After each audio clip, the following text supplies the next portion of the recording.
يا مسلما أهوى ولا يهواني قلبي بكى متسائلا عن إخوة الإيمان عفوا أخي يا مسلما بسونا الله من رحمة من جنكي salati da ɗaukaka da aminci su tabbata bisa shugabanmu annabi Muhammad sallallahu alaihi wasallama da iyalansa da sahabbansa da sauran mutanen kirki har zuwa ranar alkiyama.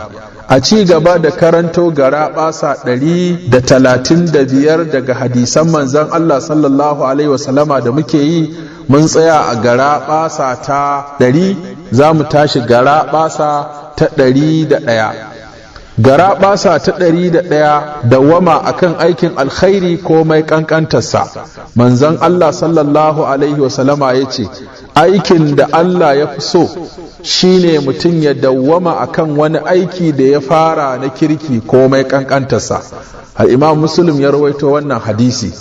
Garaɓasa ta 102 kyautatawa makoci. Manzon Allah sallallahu alaihi wasallama ya ce wanda ya yi imani da Allah da ranar lahira to ya girmama makocinsa, ya karrama ya mutunta makocinsa. Al-Imam Muslim ya rawaito wannan hadisi. Garaɓasa ta 103 kyautatawa bako. In mutum ya yi bako ya kyautata masa iya ƙarshen abin da zai iya. Manzon Allah sallallahu alaihi wasallama ya ce wanda ya imani da Allah da ranar lahira ya mutunta bakonsa, ya karrama bakonsa. Garaɓasa ta 104 addu'ar iyaye. Mutum ya dinga neman iyayensa su yi masa addu'a, domin addu'an iyaye da su ma yi musu addu'a yana daga cikin aikin kirki da yake da garaɓasa. Hakika Allah subhanahu wata'ala yakan ɗaukaka bawa da aiki na ƙwarai a cikin aljanna. Sai ya ce Allah ina na samu wannan, sai a ce istighfarin da neman gafara da ɗanka yake maka ne ya sa ka samu wannan daraja. Da haka kowa daga cikin biyun mu yi wa iyayenmu addu'a su yi mana addu'a yana da garaɓasa, musamman addu'a ta kirki. Ka yi addu'a Allah ya saka babanka da alkhairi, ya masa rahama ya ji kansa, shi kuma ya maka addu'a Allah ya maka albarka, ya kyautata rayuwarka, ya inganta arzikinka. Garaɓasa ta 105 addu'ar ɗan uwa. Ka yi wa ɗan uwanka addu'a a ɓoye bai sani ba, ko shi ya maka addu'a ba tare da ka sani ba. Wannan addu'a tana jawo lada kuma tana da garaɓasa. Manzon Allah sallallahu alaihi wasallama ya ce babu wani musulmi da zai wa ɗan uwansa addu'a ba tare da ya sani ba face sai mala'ika ya ce kai ma Allah ya baka kwatankwacin irin abin da ka roƙawa ɗan uwanka. Na wannan shine ƙarshen soyayya, mutum yana maka addu'a ta kirki baka ma sani ba. Garaɓasa ta 106 addu'a da istighfari ga dukkan musulmi. Manzon Allah sallallahu alaihi wasallama ya ce wanda ya ce Allah ka ji kan dukkan musulmi maza da musulmi mata da muminai maza da muminai mata, to za a kirga adadin yawan musulmin gaba ɗaya maza da matan da muminan gaba ɗaya mazan da matan a bashi lada kwatankwacin haka. Wannan garaɓasa tana da yawa domin adadin muminai ai biliyoyi ne ba miliyoyi ba, to duk za a baka ladan wannan nema musu gafara da kai baki ɗayansu. Garaɓasa ta 107 tsarkake masallaci. Manzon Allah sallallahu alaihi wasallama ya ce ku gina masallatai a cikin unguwanni, ku dinga tsaftace su kuma kuna sa musu turare. Kuma akwai matar da take sharan masallaci ta rasu, aka yi mata sallah. Manzon Allah sallallahu alaihi wasallama ya sa aka kai shi kabarinta, sai da ya sake mata sallah ya ce domin Allah yana sa haske a cikin kabarinsu in nayi musu sallah. Kun ga wannan ya ja mata share masallaci. Da aka sharan masallaci ba kaskanci bane, aiki ne na lada. Garaɓasa ta 108 kyautatawa matarka. Manzon Allah sallallahu alaihi wasallama ya ce mafi alherin ku shine mafi alheri ga iyalanku, ni ne mafi alheri ga iyalaina. Garaɓasa ta 109 sauƙaƙa sadaki. Kada a sa sadaki yayi tsada ko yayi yawa ko yayi tsanani, shi ma yana da garaɓasa. Manzon Allah sallallahu alaihi wasallama ya ce mafi alherin aure shine wanda yafi sauki, wanda ba wahala ba tsanani ba tsanantawa a ciki. Garaɓasa ta 110 mutum ya zama mai kishin iyalansa. Sa'ad bin Ubada yake cewa da zan ga wani tare da matata to zan fille wuyansa ba tare da jiran neman shaidu ba. Sai labari ya je wa Annabi sallallahu alaihi wasallama ya ce kuna mamaki game da kishin da Sa'ad yake da shi? aini na fi shi kishi kuma Allah ya fi mu kishi ga baki daya. al-Imam al-Bukhari rawaito kuma hadisi ya tabbata cewa ba zai shiga aljanna ba wanda baya kishin iyalansa. na 111 mutum ya koya wa iyalansa ilimi. manzon Allah sallallahu alaihi wasallam ya ce mutum uku suna da lada biyu. mutumin da akwai baiwa tare da shi ya ilmantar da ita, ya tarbiyantar da ita, ya kyautata tarbiyantar da ita, sannan ya yanta ta, sannan ya aure ta, yana da lada hawa biyu. wannan ga baiwa fa kenan. ina ga mataka ta aure ka karantar da ita ko kai mata hanya ta karatu na addini da na zamani don amfaninta da amfanin rayuwarta da 'ya'yanta, ka samu garaɓasa mai yawa. na 112 in ka zalunci wani ka mayan masa da haƙƙinsa kafin ranar biyan haƙƙi ta zo ba ka da hali. manzon Allah sallallahu alaihi wasallama ya ce wanda ya san akwai abin cuta na ɗan uwansa a hannunsa to ya nemi yafiyarsa ko ya mayan masa da abinsa kafin ranar da ba zinare ba azurfa ta zo. in yana da aiki na kwarai a iba a ba ɗan uwansa, in ko ba shi da aiki na kwarai a ɗauko laifin ɗan uwansa a ɗora masa sannan a jefa shi a wuta. al-Imam al-Bukhari rawaito wannan hadisi. garabasa ta 113 biyar da kyakkyawan aiki akan mummuna domin ya shafe shi. manzon Allah sallallahu alaihi wasallama ya ce ka ji tsoron Allah duk inda kake kuma ka biyar da kyakkyawa akan mummuna sai ta shafe ta, kuma ka zauna da mutane da kyakkyawan hali. garabasa ta 114 kyautatawa dangin uwa. manzon Allah sallallahu alaihi wasallama ya ce alkhalatu bi manzilatul ummi, ita kanwar uwa ko yar uwa wacce suke uwa ɗaya ko uba ɗaya ko uwa ɗaya uba ɗaya, ita ma fa a matsayin babarka take. al-Imam al-Bukhari rawaito wannan hadisi. garabasa ta 115 bayar da amana da cika alkawari. manzon Allah sallallahu alaihi wasallama ya ce babu imani ga wanda ba shi da amana, ko babu addini ga wanda ba shi da alkawari. garabasa ta 116 tausayawa karami da girmama babba. manzon Allah sallallahu alaihi wasallama ya ce baya tare da mu wanda baya tausayin ƙananan mu kuma baya sanin haƙƙin manyan mu. garabasa ta 117 nuna damuwa da halin da 'yan uwanka musulmi suke ciki a ko'ina suke a duniya. manzon Allah sallallahu alaihi wasallama ya ce kwatankwacin muminai cikin soyayyarsu da tausayinsu da kuma damuwa da halin da 'yan uwansu suke ciki kawo misalin gangar jiki ne guda ɗaya. idan wata gaba tana ciwo sai ka ga sauran jiki ma ya ɗauki ciwo yana taimaka wannan gabar ta hanyar rashin bacci da kuma zazzabi. al-Imam al-Bukhari da Muslim suka rawaito wannan hadisi. garabasa ta 118 kiyaye harshe ta hanya biyu, inda ya kamata a yi shiru a shiru, inda ya kamata a yi magana a yi magana. ba kowane lokaci ne magana take zama alkhairi ba, ba kowane lokaci shiru yake zama alkhairi ba. manzon Allah sallallahu alaihi wasallama ya ce wanda ya imani da Allah da ranar lahira ya faɗi alkhairi ko ya ja bakinsa ya yi shiru.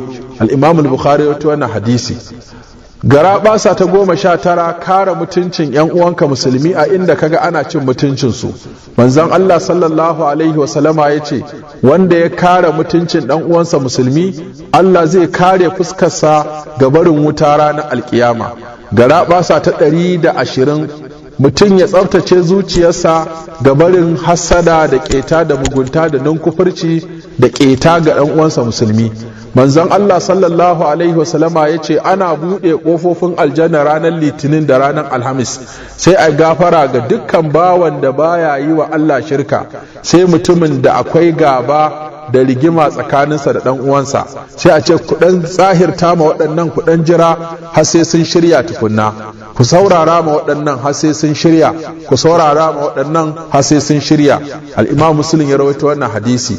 garabasa ta 121 adalci tsakanin mutane. manzon Allah sallallahu alaihi wasallama ya ce dukkan gabbai na mutane wato akwai sadaka ga mutum sakamakon waɗannan. duk ranar da ta fito mutum zai iya aikin sadaka. ka yi adalci tsakanin mutane shi ma sadaka ne. al-Imam al-Bukhari ya rawaito wannan hadisi. garabasa ta 122 taimakekeniya musulmi a tsakaninsu. manzon Allah sallallahu alaihi wasallama yace mumini dangane ga dan uwansa mumini kamar gini ne guda daya, shashin sa yana karfafa shashi, sai annabi sallallahu alaihi wasallama sarkafe tsakanin yan yatsunsa. al-Imam al-Bukhari rawaito wannan hadisi. Garabasa ta 123 taimakawa wanda ya shiga halin kakanikayi. manzo Allah sallallahu alaihi wasallama yace kowane musulmi yana da halin da zai sadaka, daga ciki yace taimakawa wanda ya shiga tsanani shine ka taimake shi, wannan wato kayi ladan sadaka. al-Imam al-Bukhari rawaito wannan hadisi. Garabasa ta 124 amsawa wanda ya kira ka zuwa ga aikin alkhairi da kuma bawa mai tambaya mai roko. Wanda ya roki wani abu kuma ka san yana da bukata ka bashi, to ka taimaka, ka samu lada, ka samu garabasa. manzo Allah sallallahu alaihi wasallam ya ce wanda ya nemi tsarin ku da Allah to ku tsare shi, wanda ya roke ku da Allah to ku bashi, wanda ya kira ku ku amsa masa, wanda ya aikata muku aikin alheri to ku yi masa sakayya shi ma da wani alherin kwatankwacin sa ko fiye da shi. Garabasa ta 125 yin godiya ga wanda ya maka aikin alheri. Idan mutum ya maka alheri ka ce ka gode, kuma sannan dan aike ka bashi tukwici. manzon Allah sallallahu alaihi wasallama ya ce wanda ya aikata muku alheri to ku saka masa, idan ba ku samu abin da za ku saka masa ba to ku yi masa addu'a. Garabasa ta 126 bayar da duk wani abu mai amfani da mutum zai amfani, kamar kayan aro. Mutum ya baka aron littafi ko aron mota ko aron wani abu da ya san za ka yi amfani da shi ka dawo da shi, su aron dundurusu da ake bayawa da shebur da diga da magirbi da sauran kayan aro da ake bayarwa, shi ma akwai garabasa a cikin yin haka.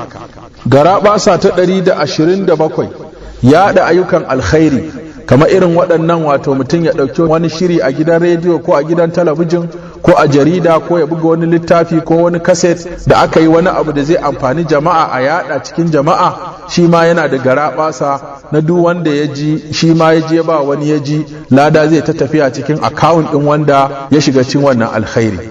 Garabasa ta 128 bibiyar halin da 'yan uwa suke ciki ko makota don a taimaka musu.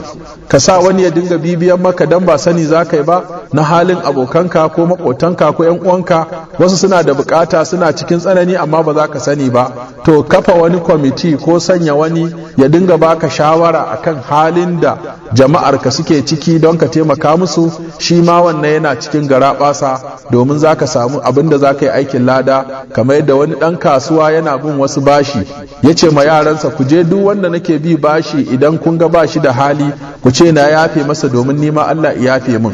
Allah ya ce wa mala'iku ku shaida na yafe wa bawa na, sakamakon shi ma ya yafe wa wasu da suke cikin tsanani, ya yafe musu abin da yake kansu na bashi. Garabasa ta 129 shirya cin abinci na musamman da gayyatar jama'a, kamar yadda ake yi waɗannan an fi yin sa a ƙasashen Larabawa. za ga mutum ya shirya cin abinci ya gayyaci jama'a gidansa, ko ranar alhamis ne ana azumi ko ranar litinin ya ce a zo gidana a sha ruwa, ya sa a shirya abinci na isa na gani, jama'a su halarta su ci su masa addu'a. Wannan shi ma yana da garaɓasa. Ina ma a ce mu ma za mu dinga shirya irin waɗannan a majalisanmu da masallatanmu, duk ranar alhamis ayyo abinci, duk ranar litinin ayyo abinci, saboda masu azumi su samu abin da za su yi kari kamar yadda ake yi da azumi. To wannan shi ma yana da garaɓasa mai yawan gaske. Garaɓasa ta 130 bayar da kyakkyawar shawara ga wanda yake neman shawara a gurinka. Domin manzon Allah sallallahu alaihi wasallama ya ce wanda ya nemi shawararka to ya baka amana, ka bashi kyakkyawar shawara da kasancewa ita ya kamata a bashi. To wannan yana da garaɓasa domin ka taimaka dan uwanka akan aiki na alkhairi. Garaɓasa ta 131 karantarwa da ilimi. Wannan garaɓasa ta fi ga malamai da masu taimakawa malaman suna karantar da jama'a, za su samu wannan garaɓasa, domin duk wanda ya koyi addininsa ko ibadarsa ko mu'amalarsa ta wannan hanya, to waɗanda suka taimaka wannan makaranta ko wannan majalisi ya tabbata aka yada alkhairi da shi, sun samu wannan garaɓasa. Garaɓasa ta 132 taimakon ɗan uwanka idan kaga za a zalunce shi ko zai yi zalunci. manzon Allah sallallahu alaihi wasallama ya ce ka taimaki dan uwanka in ka ga zai zalunci ko ka za a zalunce shi. Suka ce to wanda aka zalunta mun san yadda za mu taimake shi mu karɓo haƙƙinsa, shi ko wanda ya yi zaluncin yaya za a taimake shi? Ya ce ku hana shi yin zaluncin, in kuka yi masa haka shi ma kun taimake shi. Mutum zai zalunci dan uwansa, ka hana shi yin zaluncin, ka gaya masa illar yin zalunci, to shi ma wannan wato zai samu wannan babbar garaɓasa. Garaɓasa ta 133, yin afuwa ga wanda ya zalunce ka. Manzon Allah sallallahu alaihi wasallama ya ce ba abinda Allah zai ƙara wa bawa idan yi afuwa ga wanda ya zalunce shi face ɗaukaka da girma. Kuma ya ce ka yi afuwa ga wanda ya zalunce ka, ka sadama wanda yanke maka, kuma ka bayar ga wanda ya hana ka. Wannan garaɓasa ce da ba kowa yake iya yin ta ba, amma tana da lada da yawa. Garaɓasa ta 134, nuna so don Allah da nuna ƙi don Allah. Manzon Allah sallallahu alaihi wasallama ya ce wanda ya so don Allah, ya ƙi don Allah, ya bayar don Allah, ya hana don Allah, imaninsa ya cika. Kuma ya ce imanin ɗayanku baya cika har sai ya soma ɗan uwansa irin abin da yake soma kansa na alkhairi. Garaɓasa ta 134, ƙaunar sahabban manzon Allah sallallahu alaihi wasallama da iyalan gidansa wanda suka haɗa matansa da 'ya'yansa da jikokinsa da duk waɗanda suke da alaƙa da shi.